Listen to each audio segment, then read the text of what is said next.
정준영 씨가 경찰청에 도착을 했어요. 과연 입장 밝힐지, 경찰이 뒤를 봐준 게 맞는지, 그 경찰청장이 누구인지, 몰카 사건은 어떻게 된 건지 이야기를 들어보겠습니다. 죄송하고요. 국민 여러분께 아침에 부탁드려서 너무 죄송하고 조사 성실히 임하도록 하겠습니다. 죄송합니다. 죄송합니다. 오늘 경찰에 휴대폰 원본 제출하실 겁니까? 죄송합니다. 오늘 조사 받으면서 성실히.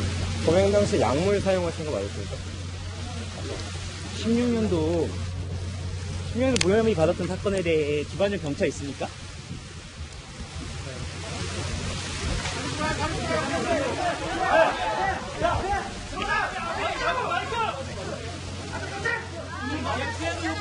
앞에! 마지막 공개를 몰카 찍을 때 걸리실 거 걸릴 줄 몰랐어요? 왜 전부 다 인정하신다고 했는데 어디까지 인정하세요? 기자님들 여기까지 할게요. 기자님들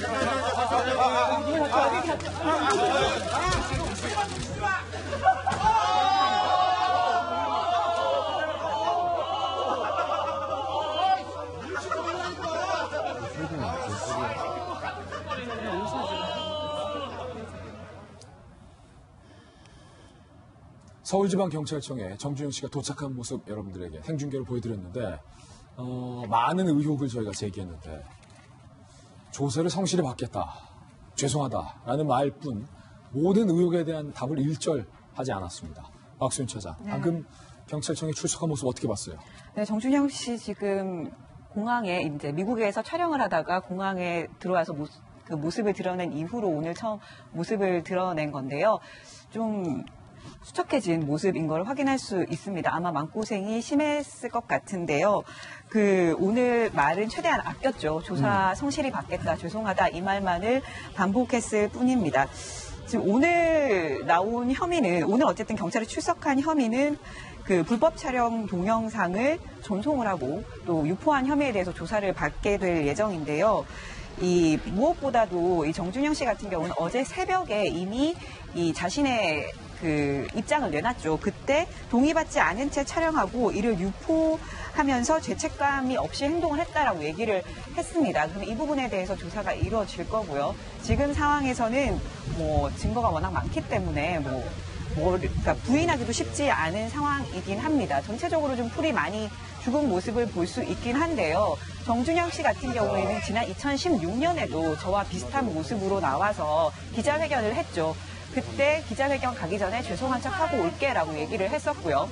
그리고 그렇게 하고 또 죄송하다고 얘기도 했었는데 이 같은 일이 반복이 돼서 다시 나온 상황입니다. 지금 저 풀무죽은 모습이 과연 자신의 죄책감 그리고 자신이 뭘 잘못했는지 제대로 깨닫고 있는지에 대해서는 좀 의구심이 들기는 합니다.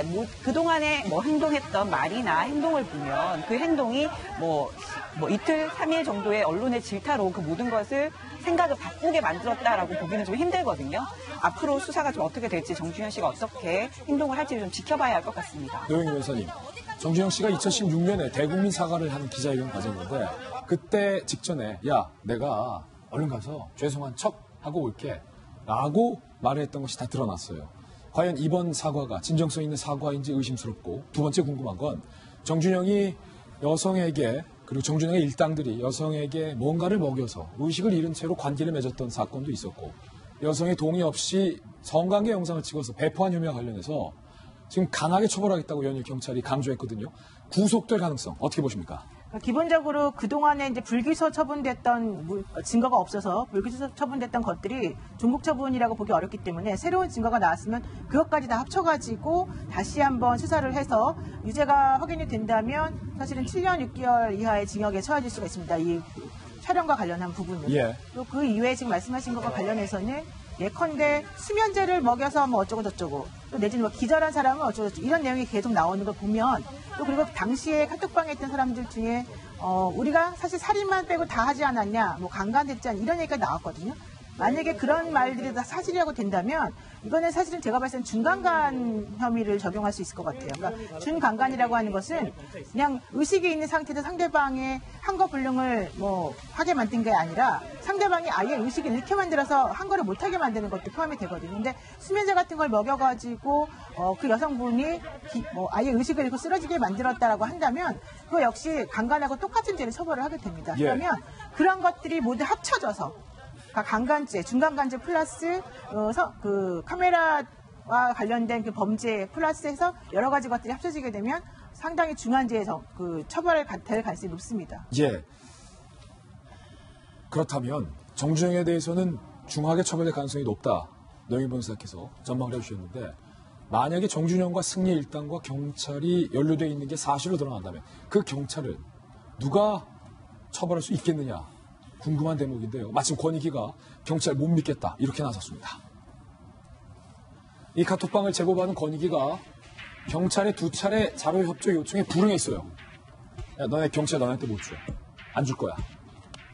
그 이유에 대해서는 권익위가 저희들한테 얘기는 하지 않았지만 왜 권익위가 경찰에게 안 줬는지는 얘기하지 않더라도 다 추측이 가능하죠. 그리고 대검에게 자료를 이첩한 것으로 확인이 됐습니다. 권익위가 경찰을 못 믿어서 대검에게 사건을 준 것이 아니냐.